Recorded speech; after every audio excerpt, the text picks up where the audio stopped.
Assalamualaikum warahmatullahi wabarakatuh. Bismillah, salatu wassalamu ala rasulillah amma ba'd.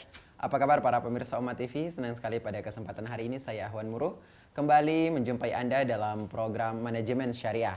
Dan seperti biasa di setiap Rabu pukul 16.00 waktu Indonesia bagian Barat, kami hadir dengan Manajemen Syariah dengan membahas tentang manajemen-manajemen yang ada di zaman para nabi dan rasul. Dan di studio telah hadir narasumber kita yaitu Ustadz Haji Henry Tanjung PhD. Assalamualaikum Ustadz. Waalaikumsalam. Sehat hari ini Ustadz? Alhamdulillah. Baik. Jauh-jauh dari Bogor ya Ustadz ya. Iya. Adapun tema kita pada kesempatan hari ini yaitu belajar manajemen dari Nabi Syuaib alaihissalam ya Ustadz ya. Ya. Baik Ustadz, mungkin bisa dijelaskan dulu dasar dari ataupun dalil tentang manajemen Nabi Syuaib ini adanya di Al-Quran di surah apa ini Ustadz? Ya, makasih. Para pemirsa sekalian yang berbahagia, kali ini kita akan mencoba mempelajari kisah daripada Nabi Syuaib alaihissalam yang tercantum dalam surat Hud, yaitu surat yang ke-11 ayat 84 ya sampai ayat 88 ya. Kalau kita teruskan nanti panjang sekali, bisa sampai malam kita nanti. Nah, para pemirsa sekalian yang berbahagia, mari kita coba lihat ayat ini satu persatu. Pada ayat yang ke-84 Allah berfirman, A'udzubillahi minasyaitonirrajim. Bismillahirrahmanirrahim.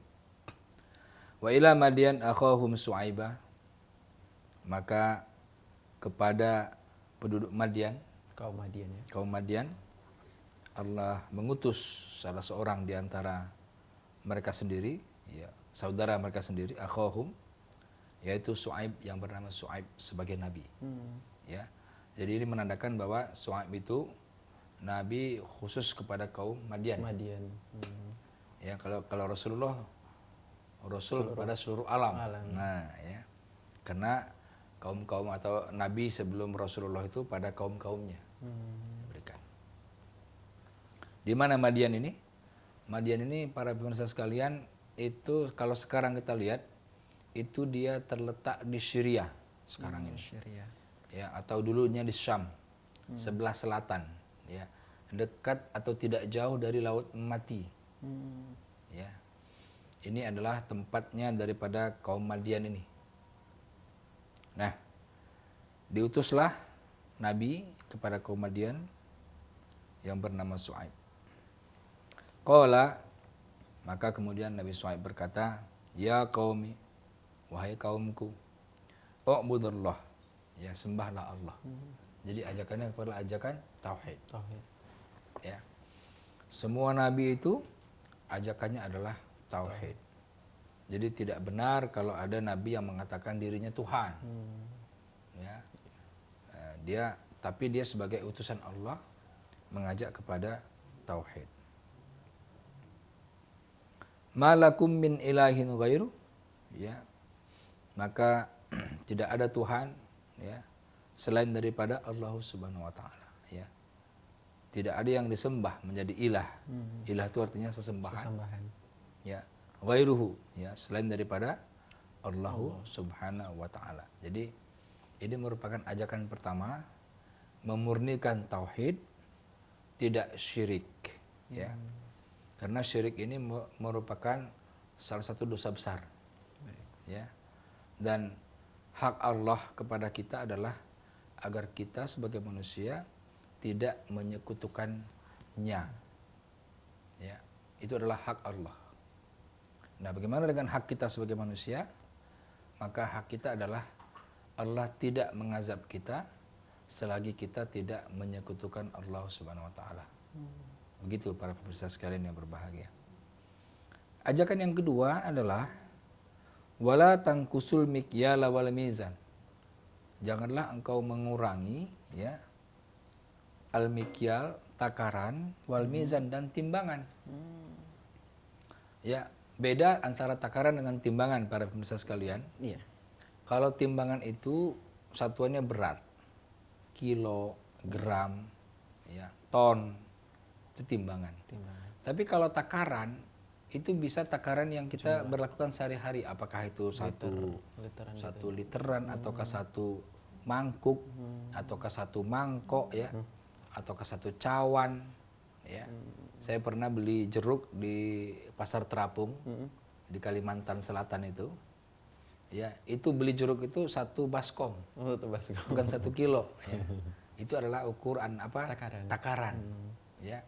Atau tinggi, atau panjang, atau lebar, atau luas, itu adalah takaran. Ya, ukuran. Iya. Ukuran di luar daripada timbangan.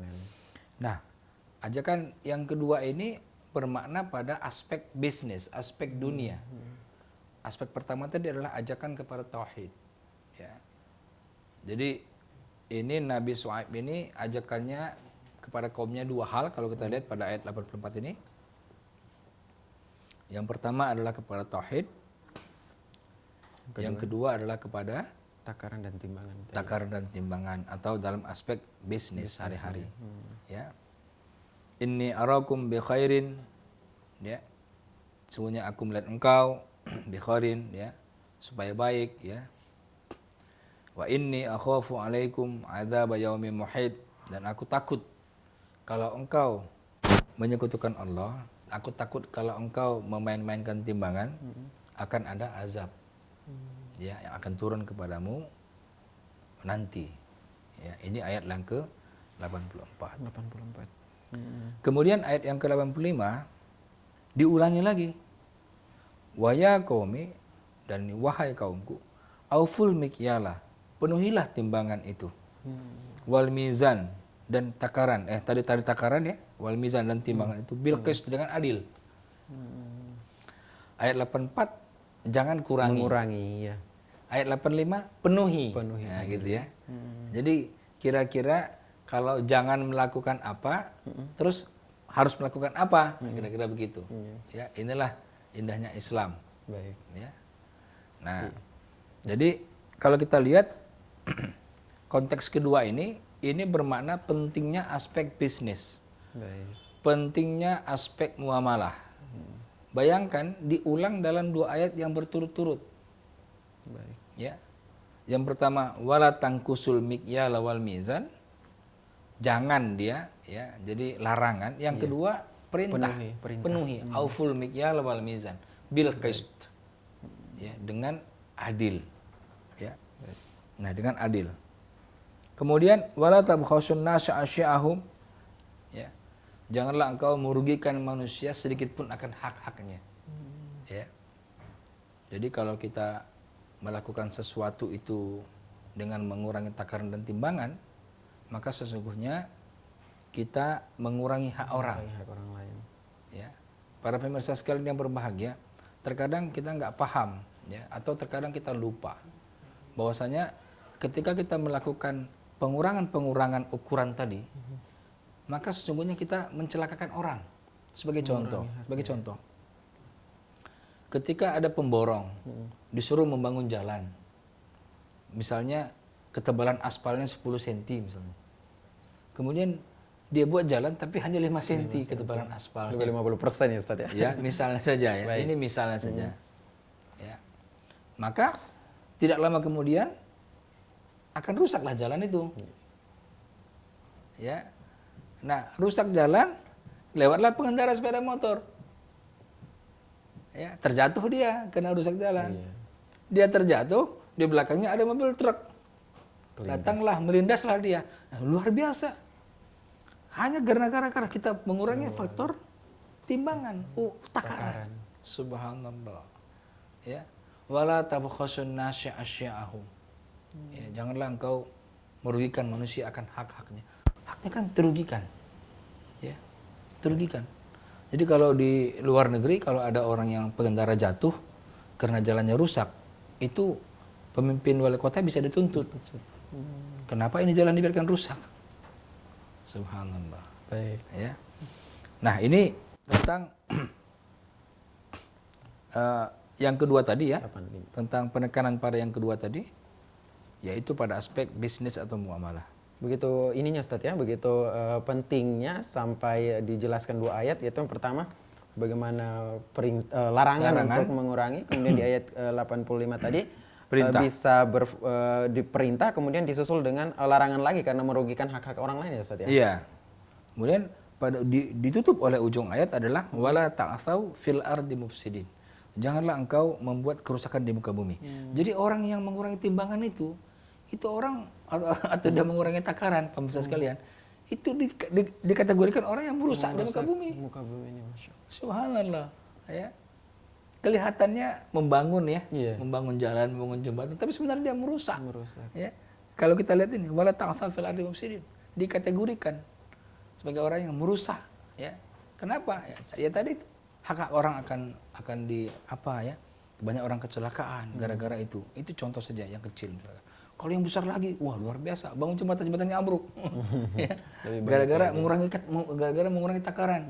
Ya. Nah, di atas jembatan itu misalkan ratusan mobil jatuh semua, meninggal semua, membuat kerusakan di muka bumi. Ya. Nah, ini pesan simpel daripada Nabi Syuaib ya kepada kaumnya, karena memang kaum Madian itu sifatnya begitu, sifatnya suka ngurang-ngurangin timbangan. Nah, jadi kalau ada sekarang di pasar orang yang suka ngurang-ngurang timbangan, itu orang Madian. Iya. Subhanallah. Ya. Mengurangi takaran juga gitu ya, Ustaz. Iya, ya. Makanya itu harusnya ada polisi pasar itu, ya, yang mengawasi betul itu takaran timbangan itu jangan dimain-mainkan, ya. Nah, harus jelas betul itu dilihat.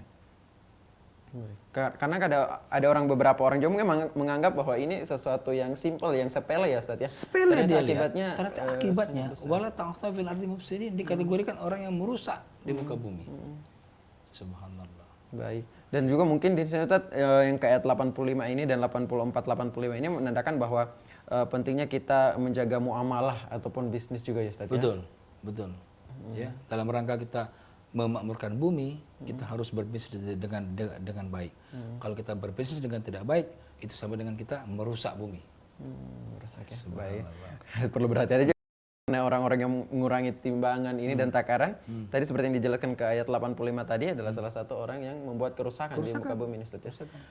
Alhamdulillah. Baik, Ustaz.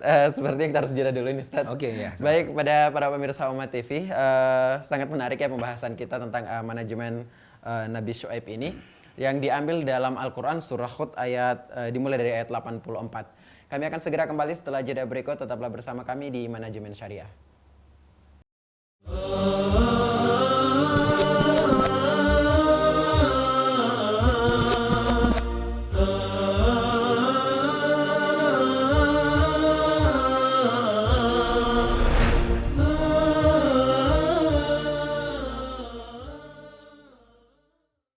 Kembali lagi bersama kami di program Manajemen Syariah, masih bersama saya Ahwan Muru dan Ustadz kita, Ustadz Haji Henry Tanjung PhD. Dan tema kita pada kesempatan hari ini adalah belajar manajemen dari Nabi Syuaib. Baik Ustadz, kita lanjutkan kembali. Tadi sudah kita bahas ya ayat ke-84 dan 85. Bagaimana di sini adalah ajakan pertama adalah tauhid ya Ustadz ya. Kemudian yang kedua ajakan kedua di ayat 84 tadi adalah bagaimana larangan untuk mengurangi takaran dan timbangan. Dan kemudian diperkuat lagi di ayat 85 perintah untuk memenuhi timbangan. Selanjutnya apa lagi nih Ustaz? Ya, kita teruskan ayat 86. Iya. Ya. Pada ayat 86, a'udzubillahi minasyaitonirrajim, para pemirsa sekalian bisa sama-sama kita simak. Baqiyatullahi khairun lakum, ya. Maka baqiyatullah itu sisa Allah itu maksudnya adalah keuntungan yang halal yang kita dapatkan itu disebut dengan baqiyatullah, ya, sisa Allah. Khairul lakum, itu lebih baik bagimu. Ya, daripada apa? Daripada ngurangi takaran timbangan tadi untuk mendapatkan untung yang lebih besar. Ya, atau dalam arti kata, untung yang lebih kecil tapi halal itu lebih baik daripada untung yang besar tapi tidak halal. Nah, gitu ya. Tapi kan sebaiknya kan untung besar halal. Jangan untung halal kecil gitu kan.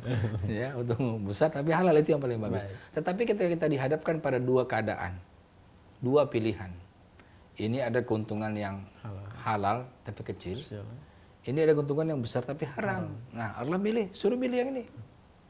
Ya, baqiyatullahi khairul lakum. Ya, sisa Allah itu lebih baik bagi kamu, ya. Kalau kamu apa? Nah, kalau ya in kuntum mu'minin, kalau engkau orang yang beriman. Nah, kalau orang yang tidak beriman, yang ini yang disikat, ya kan? oh sikat duluan urusan belakangan itu ya kan.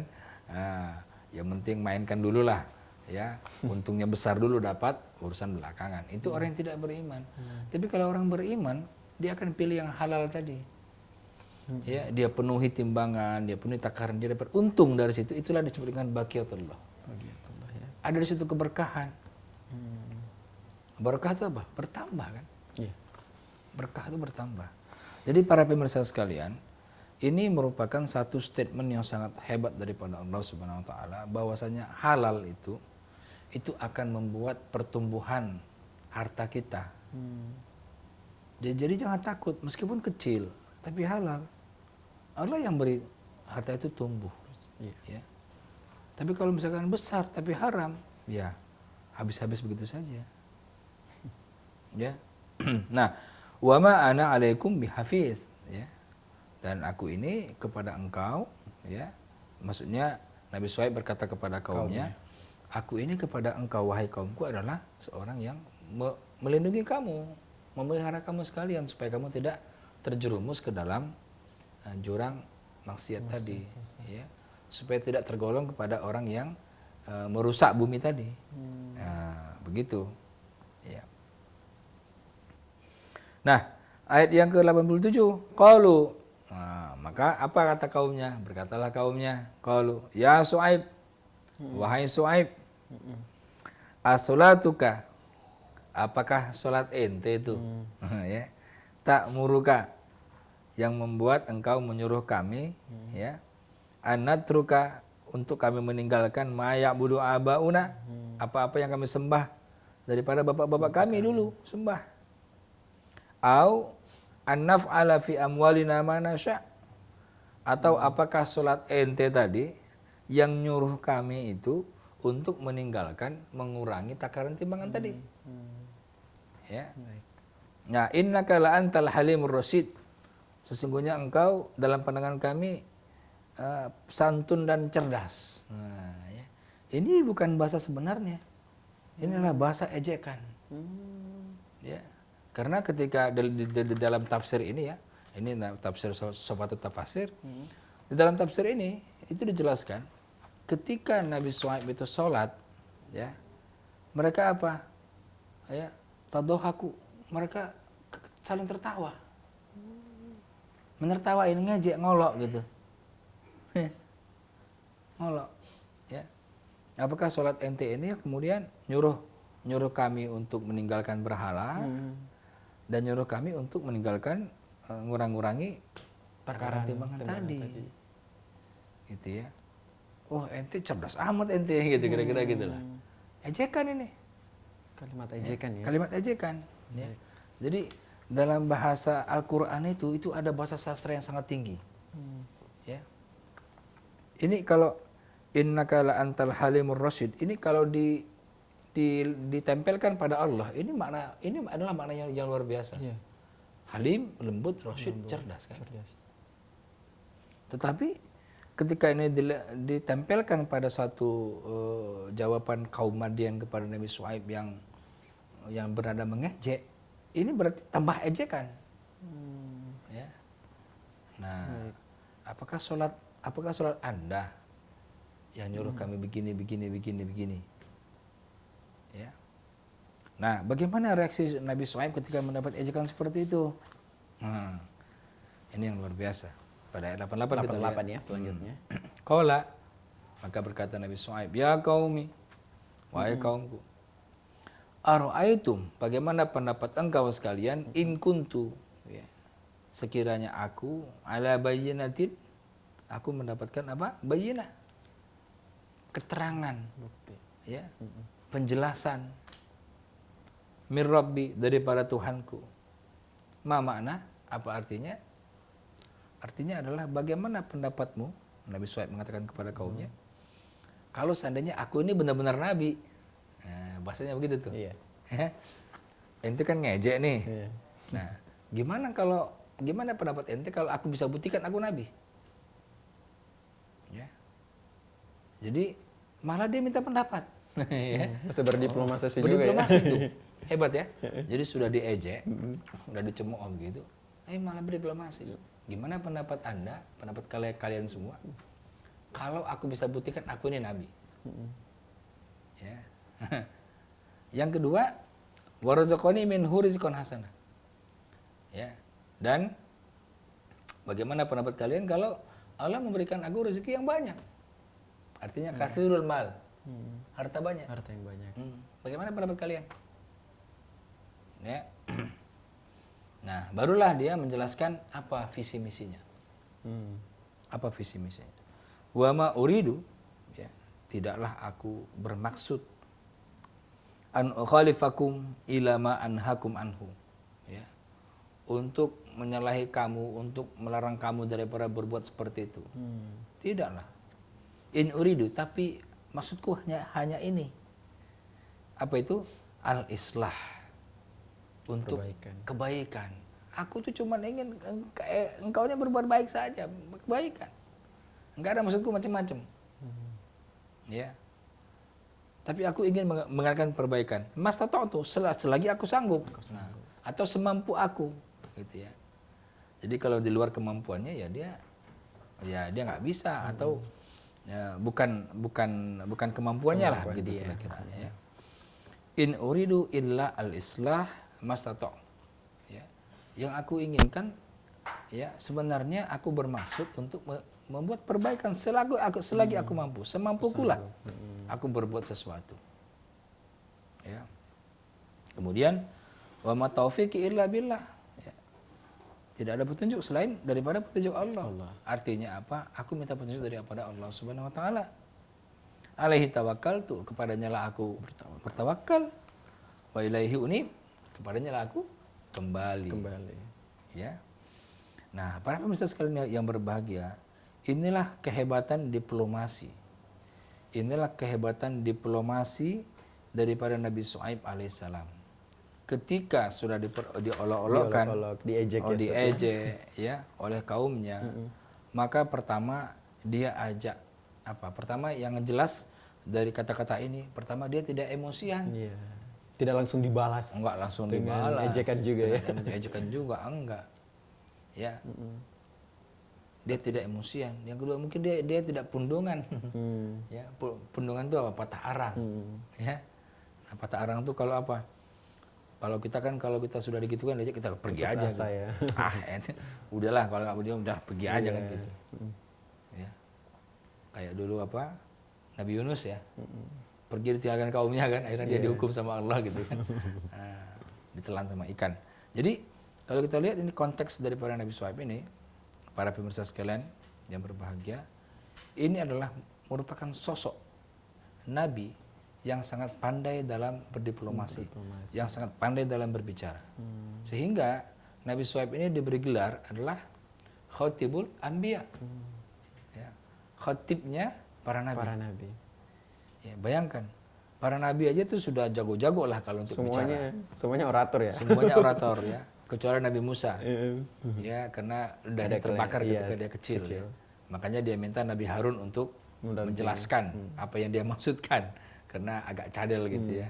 Dan itu diejek oleh Firaun kan ketika itu. Ya, apakah orang yang nggak bisa ngomong kayak gini yang harus diikutin gitu, kira-kira begitu. Ya, nah tapi hampir semua nabi itu ada jago-jago dalam berdiplomasi. Nah, tetapi para pemirsa sekalian, Nabi Syuaib ini adalah khatibnya para nabi. Ya. Jadi bagaimana kita lihat tadi penjelasannya tadi, ya. Pertama tadi apa? Dia minta pendapat. Ya. Ya. Bagaimana bagaimana pandanganmu kalau aku buktikan aku ini nabi? Nabi. Ya. Setelah dia minta pendapat, yang kedua dia jelaskan visi misinya. Aku nggak ada maksud apapun, yang aku maksud cuman aku ingin perbaikan selagi aku mampu. Ya. Yang ketiga, dia jelaskan kepada siapa dia bertawakal? Kepada Allah. Ya. Jadi setelah upayanya untuk islah selagi dia mampu, akhirnya alaihi tawakal itu. Kembali bertawakal kepada Allah Subhanahu wa taala. Ya. Nah, jadi para pemirsa sekalian yang berbahagia, setidaknya dari cerita ini yang berapa ayat ini daripada kisah Nabi Syuaib ini, ada dua yang bisa kita ambil pelajaran manajemen daripada Nabi Syuaib. Yang pertama adalah manajemen pasar atau manajemen bisnis di pasar, ya, atau bukan hanya di pasar lah, dimanapun lah, ya.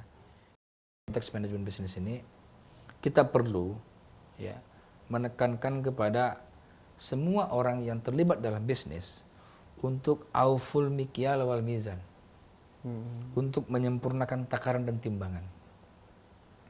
Dalam ayat yang lain, misalkan dalam surah Al-Maidah itu dijelaskan aufu bil uqud, ya, penuhilah akad-akadmu, penuhilah janjimu, ya. Jadi kalau kita lihat bisnis itu memang, ya, kalau orang tidak bisa pegang janji pasti nggak sukses dalam bisnis, pasti nggak sukses, ya.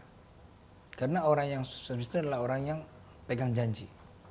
Bagaimana mungkin ketika meeting udah janji dia nggak datang, Iya. atau janji jam 1 dan jam 5 3. orang nggak percaya. Karena bisnis adalah kepercayaan persoalannya. Ya. Baik. Nah, Ya Ustadz, ini kalau untuk berbicara mengenai manajemen pasar ini Ustadz, dan ataupun tadi sudah dibahas tadi di ayat yang ke-84 dan 85 ya Ustadz, ya, bagaimana bermuamalah, bagaimana berbisnis kepada sesama.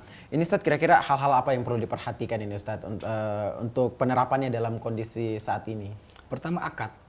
Akad. Ya, kita harus lihat akad kita apa, kontrak kita apa. Ya, karena bisnis itu adalah kontrak.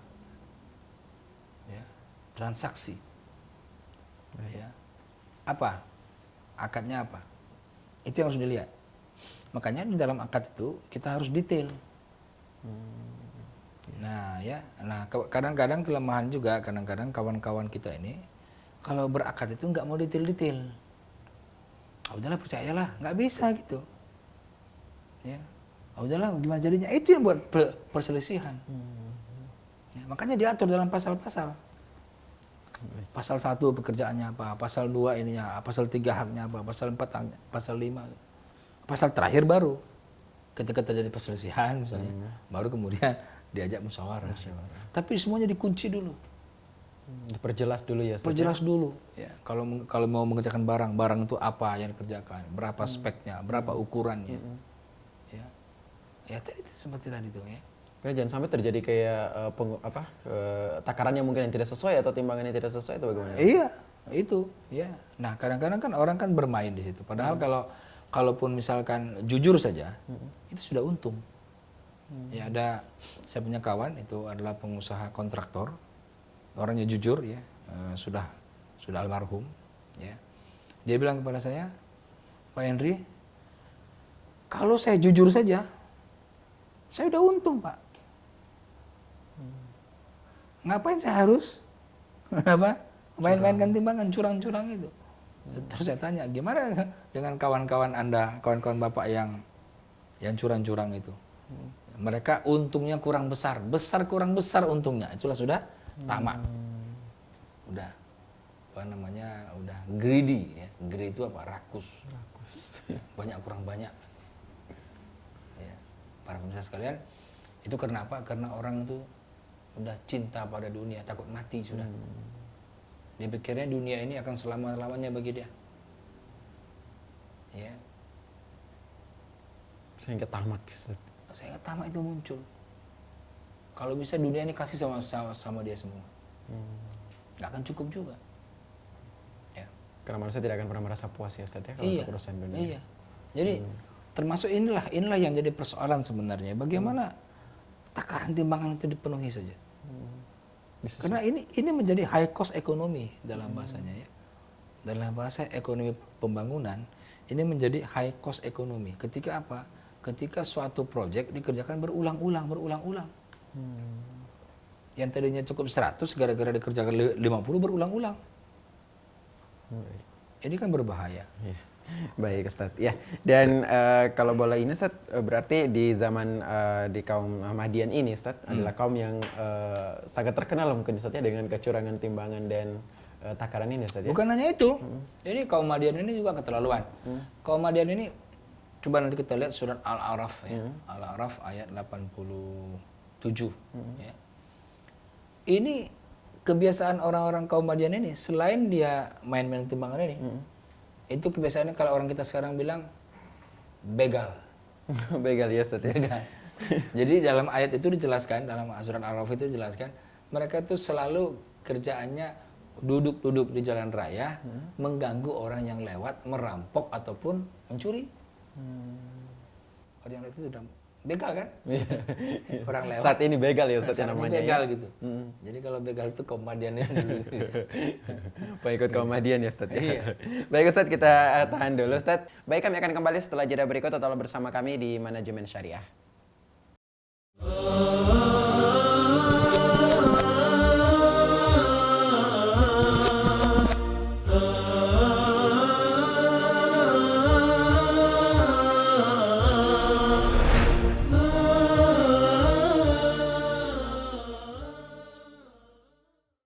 Kembali lagi bersama kami di program Manajemen Syariah dan masih bersama saya Ahwan Muro dan Ustadz kita Ustadz Haji Henry Tanjung PhD. Dan pembahasan kita pada sore hari ini adalah manajemen Nabi Syuaib. Baik, ini sepertinya sudah ada penelpon yang masuk, kita angkat terlebih dahulu Ustadz. Assalamualaikum. Assalamualaikum warahmatullahi wabarakatuh. Ya, waalaikumsalam warahmatullahi wabarakatuh. Dan ibu siapa di mana Bu? Ibu Yuda Ibu Ida di Blora. di Blora. Silakan pertanyaannya Ibu Ida. Iya. Selama ini saya berjualan snack, Tat, tapi ukurannya tidak memakai timbangan, Iya. yaitu pakai takaran plastik. Iya, Namun yang perlu saya tanyakan karena yang mengerjakan itu ada 10 orang Iya. dan kami masih mengerjakan dengan manual. Iya. Tangannya itu kan tidak sama. Iya, Mungkin betul. ada yang beda ukurannya, Iya, entah iya. berapa gitu. Iya. Baik. Tapi usaha itu sudah berjalan selama 6 tahun. Iya. Saya takut mendengar penjelasan Ustadz tadi. Iya. Gimana ya sebaiknya? Baik. Baik Ibu Ida. Iya. Kita akan Terus dijelaskan. ini satu lagi. Iya. Ya, untuk keuntungan yang harus saya ambil itu sebaiknya berapa persen? Ingat yang saya jual itu adalah barang semua kiriman dari pabrik gitu atau dari seller. Saya jual ke pasar gitu berapa persen atau apa ada ketentuan sendiri atau suka sama suka antara saya dengan pelanggan saya gitu. Iya. Karena selama ini mereka saya kasih jual harga berapapun tidak ada komplain kemahalan atau gimana gitu. Baik. Selama ini berapa Ibu ngambil untung? Sementara itu saja jazakallah. Ya Ibu Ida, ini Ustadz Henry tanya selama ini berapa persen yang diambil keuntungannya Ibu? Ya, Iya, Ustadz Henry. Ya, selama ini Ibu Ida ngambil untung berapa persen? ada yang sampai 15%. Kak. Oh iya. Oke. Baik Ibu Ida, nanti akan dijelaskan langsung oleh Ustadz Henry Ibu Ida. Iya. Baik, terima kasih Ibu Ida di Blora atas partisipasinya. Assalamualaikum. Waalaikumsalam. Waalaikumsalam warahmatullahi wabarakatuh. Baik, ya ini langsung dijawab dulu nih sebelum kita Iya. lanjutkan pertanyaan dari Ibu Ida tadi di Baik, Blora. ya. Jadi ini ukuran ya. Iya. Ukurannya bukan timbangan tapi takaran. Takaran. Kalau timbangan jelas ada standarnya, tapi kalau takaran kan ukuran tangan tadi Iya. katanya ya. Tangannya tidak sama. Gimana solusinya? Solusinya cari pegawai yang ukuran tangannya sama. Baik. Ya, nah ini bercanda, maaf. Jadi memang kalau kita ukuran tangan itu kan ya pastilah kalau Ada namanya perbedaan, kita punya karyawan pasti ada perbedaan, tidak mungkin semua sama kecuali kalau kita kerjakan robot gitu. Iya. Ya kalau robot kita bisa bikin ukuran tangannya semuanya sama, tapi kalau karyawan jelas tidak. Tapi ini masih dalam batas-batas dimaafkan Bu Ida. Artinya kita nggak sengaja dalam melakukan itu ya. Ini unsur ketidaksengajaan. Memang risiko akibat kita punya karyawan yang berbeda. Itu tidak masuk dalam kategori tadi mengurangi takaran timbangan Kalau itu. tadi dengan sengaja ya, Ustaz, Kalau ya? tadi sudah dengan sengaja, motifnya ngambil untung yang Banyak. sangat besar, berdobel-dobel, berlipat-lipat. Itu Bu Ida yang pertama. Yang kedua, berapa untung yang harus saya berikan ya. Nah, kalau di dalam hadis nggak ada dijelaskan maksimalnya berapa untung itu diambil ya. Tetapi kalau kita lihat pada asar sahabat ya, pada Abdurrahman bin Auf bilang, ini seorang konglomerat ya. Dia bilang, saya tidak pernah menolak keuntungan yang sedikit. Jadi kalau ada untung, saya lepas aja, walaupun itu 3%, 4%, 5%, dilepas aja. Karena apa? Karena dengan untung sedikit dia main di volume. Jadi untung sedikit yang terjual banyak kan untungnya banyak juga gitu. Daripada ngambil untung banyak terjual sedikit gitu. Kan pengalinya sekarang berapa gitu ya. Untung cuma 100 perak misalkan. Tapi pengalinya 10.000. Ya kan? Itu kan sudah 1 juta. Bandingkan dengan untungnya 1.000 tapi pengalinya cuma 100. Kan 100.000 cuman. Ini kira-kira contoh ya. Jadi bagaimana dulu para sahabat Nabi yang hebat-hebat dalam dagang itu selalu ngambil untung itu sedikit-sedikit. Ya. Tipis-tipis. Tapi kemudian disitulah bermain. Maka tadi baqiyatullahi khairun ya. Sisa untung yang halal tadi itu adalah lebih baik bagimu. Kenapa? Karena kalau kita itu kemudian untungnya sedikit dan halal, maka volume terjual akan banyak. Ya, turnovernya akan tinggi. Ya, jadi ya kalau pengalinya besar ya untungnya besar pasti gitu. Ya. Gitu. Jadi kita jangan terkecoh dengan untung ya. Untungnya besar kalau yang laku cuma sedikit. Sedikit kita dapat untung. Tapi kalau untungnya dikit tapi kemudian barang berputar itu banyak, kita banyak dapat untung. Ya. Nah, jadi standarnya berapa itu tidak ada. Tapi ya bolehlah kita lihat-lihatlah keadaan apakah layak sih, sampai hati nggak kalau kita ngambil untung sekian kan. Kita kan bisa itu, apalagi Ibu Ida sudah pengalaman bertahun-tahun ya. 6 tahun. 6 tahun gitu kan. Bisa lah melihat pasar itu ya. Kalau tadi untungnya ambil 50% itu sudah oke itu ya. Rata-rata di bawah 30% itu masih oke lah kalau untuk keuntungan dagang ya. Tapi kalau di atas itu kita harus tanya juga hati juga itu ya. Hati saya gimana saya ngambil untung segitu ya gitu ya, gitu kira-kira gitu. Jadi ini sudah ada sifat Rahman. Sifat Rahman ini sifat Allah di mana kepada hamba-hamba Allah ini Allah itu punya sifat apa? Kasih dan sayang. Jadi kita pun kepada konsumen pun harus ada perasaan kasih dan sayang itu. Ya kita sayang kepada konsumen kita. Ya, aduh, kasihan nah gitu ya. Kasihan kalau dia harus beli mahal. Itu adalah sifat Rahman. Ya kalau kita sudah punya sifat itu, jual aja murah kan gitu. Ya. Nah, kenapa kita harus ambil untung yang besar kira-kira begitu. Percayalah rahmatnya akan ada Bu Ida. Berkahnya akan muncul. Ya. Baqiyatullah jelas dalam ayatnya. Baqiyatullah khairul lakum. In kuntum mu'minin, kalau engkau orang yang beriman. Gitu, Bu Ida. Ya. Jadi sudah jelas ya. Jadi tidak ada masalah ya Ustaz ya dengan keuntungan berapapun ya tadi ya. Yang penting masih di bawah dari 30%. 30 lah itu aturannya itu ya. Bisa kasih sayang kita juga. Ukuran hati itu 30 ya. Iya. Baik Ustaz. Ya, kita lanjutkan kembali ini pembahasan Ustaz. Tadi sempat dibahas ya Ustaz ya tentang kaum Mahdian tadi Ustaz. Itu ada sisi lain ya Ustaz ya, selain mereka itu sering mengurangi timbangan. Tadi sudah dibahas tentang begal juga nih. Iya, itu bagaimana ini Ustaz? Gini, kaum Madian ini memang kayak tadi kan orang yang bikin kerusakan kan. Iya. Wala ta'asaw fil ardi mufsidin kan. Nah, apa kerusakan lain yang dia buat selain dia ngurangi takaran timbangan tadi? Ini orangnya suka ganggu orang di jalan. Ya, itu kita lihat dalam surat Al-A'raf ya, ayat 86. A'udzubillahi minasyaitonir rajim. Wala taq'udu bikulli syiratin. Janganlah engkau duduk-duduk di setiap jalan loh bayangan. Ya. Tu'iduna wa tasudduna an sabilillah ya, agar engkau mengganggu orang-orang yang ingin jalan Allah. Ya. Jadi artinya apa? Ini orang yang suka mengganggu orang di jalan. Ya. Mungkin sekarang kita sebut begal kali ya. Begal ini kaum Madian. Kaum Madian. Iya. Jadi peristiwa begal ini ya itu peristiwa lama sudah ada sebenarnya. Tapi diulang-ulang. Kan berulang lagi kan. Ya, cuman dulu kan modelnya tidak ada motor. Jadi yang diganggu orang yang jalan atau bawa kabilah ya, itu diganggu ya. Rampok ya, diapain gitu. Nah, inilah kemudian didakwahi oleh Nabi Syuaib. Turunkanlah Nabi Syuaib kepada orang-orang Madian ini. Ya. Nah, dan Nabi Syuaib itu kan ya juga hampir sejaman dengan Nabi Musa kan ya. Ceritanya. Nah, itu dia. Jadi kalau kita lihat tadi pertama manajemen pasar ya. Pasarnya. Nah, yang kedua ini yang penting ya, adalah manajemen komunikasi. Ya, manajemen komunikasi. Tibul Anbiya tadi ya Ustaz ya. Iya, kehebatan dia tadi ya. Pertama, Ini bagus bagi pemimpin ya. Pemimpin itu ketika di demo sama bawahan, seperti apapun demonya, pertama jangan dulu emosi.